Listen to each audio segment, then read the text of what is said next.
embracing life's seasons, hypnosis in a constantly changing world.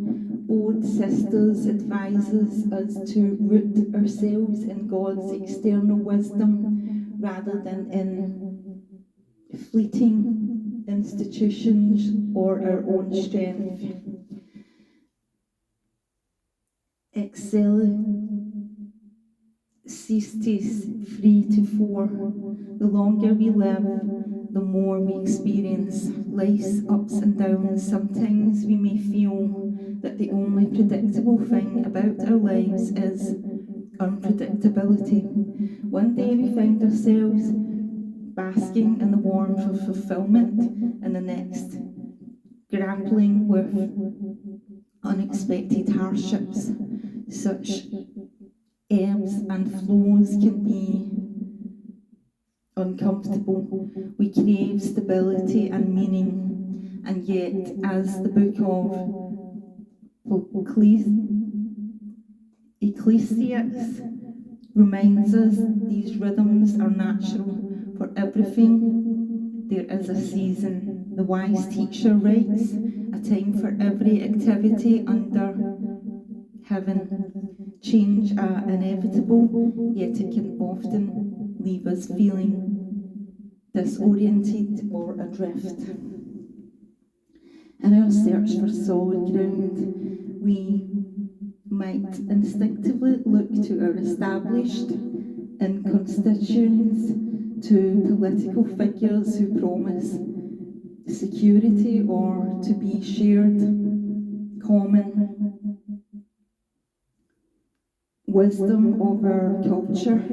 South African Anglican Archbishop Desmond Tutu ruminates on this impulse. In times such as our own, times of change, when many familiar landmarks have shifted or disappeared, people are bewildered. They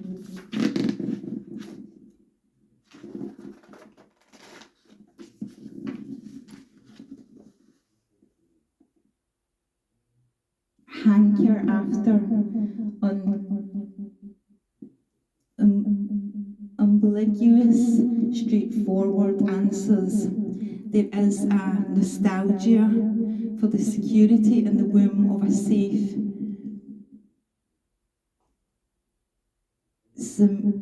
Simenis, and so we shut not the stranger and the alien. We look for security in those who can provide answers that most be unavailable because no one is permitted to dissent, to question. While institutions may present themselves as reliable or permanent, Ecclesiastes warns that even these things are to affix ourselves to them is like chasing the word. Alternatively, we might choose to rely only on ourselves, but the book of James reminds us that this too is futile. Now listen, you who say today or tomorrow we will go to this or that city, spend a year there, carry on business and make money.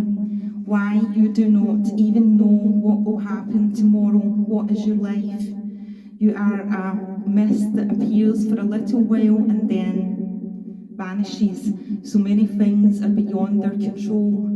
God invites us to root ourselves in holy wisdom. This is how we build something good and lasting with our lives. As Psalm 127 says, unites the Lord, builds a house. The work of the builders is wasted unless the Lord protects a city, guarding it with centuries will do no good. God's love is a reliable foundation in which to build our lives. It carries us through life, high and low seasons. Ecclesiastes also affirms that there is a time for the hard things in life. In God's living presence, we can admit that our lives build death alongside birth, tearing down alongside building, weeping alongside laughing. God created seasons, nature cycles through life and death. As spring gives way to fall, we can lean into this and find strength in it rather than fight it or deny it. Ecclesiastes reminds us of God's perfect timing. Yet God has made everything beautiful for its own time. He has planned eternity in the human heart, but even so, people cannot see the whole scope of God's work from beginning to end. Where we are only the better, and now God sees eternity. Where we see nothing but chaos, God is still working. As we lean into God's word, may we reflect on the cyclical nature of life and our place within it. May we consider how rooting ourselves in God's eternal presence can transform our perspective. In every high and low, may we look to God. Reflect on a challenging time you've experienced in your life. Where was God's love during that period, and in what direction might God have been pointing you? Secondly, how can the wisdom of Ecclesiastes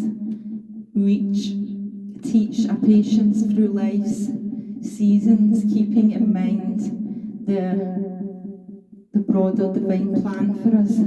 And when feeling lost, how can we shift our focus from temporary comforts to the enduring promises and love of God? Now let's end with a short prayer. God of all seasons, help us embrace each season of life, trusting in your perfect timing and eternal presence to guide us through. Amen.